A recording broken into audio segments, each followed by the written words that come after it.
Julian Alvarez's name has always carried weight the moment he receives the ball, a blend of timing, instinct and a striker's nerve. But this week, the headlines have been less about his finishing and more about the story behind the face we glimpsed on Atletico's bench.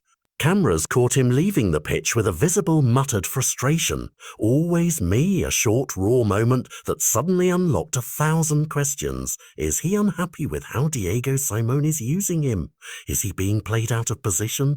Is this the first public sign of a transfer storm brewing? Those are not idle queries. Alvarez's former coach, Hugo Rafael Alvarez, poured fuel on the speculation by saying his old pupil has never quite looked comfortable in Simeone's system, adding that a move to Barcelona would have made sense in the past because of the way Alvarez likes to attack space and be a central number 9.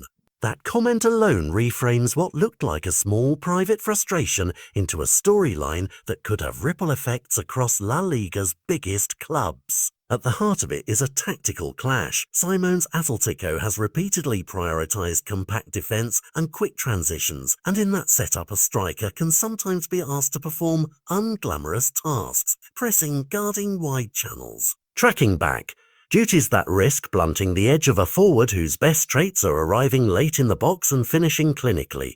Vara's critique is simple but consequential. When Alvarez is pushed away from the penalty area, his goal tally suffers, and so does his confidence. Those tactical questions matter because they change how clubs judge a player's fit. A forward who looks subdued in one system can be lethal in another, which is why talk of Barcelona, a team historically built around service to a central striker, grabbed attention immediately.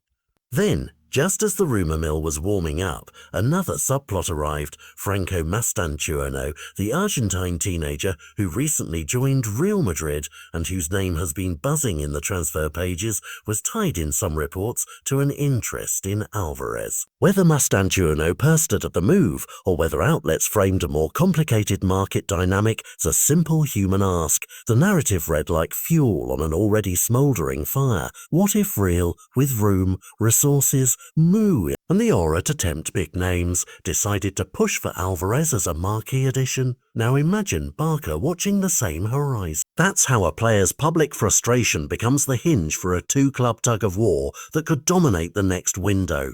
But football rarely moves only in gossip. It moves on answers on the pitch. And in the most dramatic twist of the sequence, Alvarez responded to the questions in the language all fans understand best: goals. In the very next marquee match, he exploded back into action with a performance that reminded everyone of why Atletico paid for him. Decisive runs, clinical finishing, and the kind of late-match influence that forces headlines to rewrite themselves overnight. The hat-trick, a sudden literal reversal of the struggling striker storyline, complicates every conjecture about transfer. It raises immediate, practical questions for Atletico. Do you alter your shape to free him again, or do you keep the system and risk losing a player who now looks like a match winner?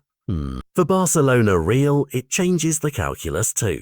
Atletico no longer have a misfearing asset you can buy cheaply. They have a hot forward whose value is surging by the week.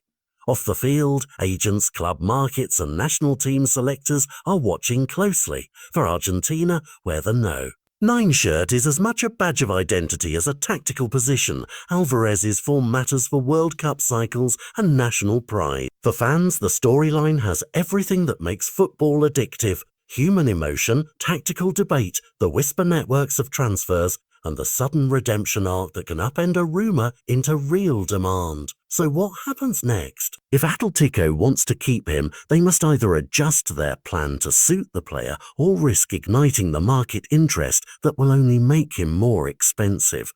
If Barcelona still believe he's the striker for their project, they must decide whether past financial hesitations are worth revisiting. If Real Madrid decide to leverage internal relationships or recent young signings' influence, a late bid could force a spectacle worthy of a headline match itself. For now, the picture is both clear and uncertain. We saw public frustration. We heard a coach say Barcelona would suit him. We read the Real angle, and we then watch the player answer with goals.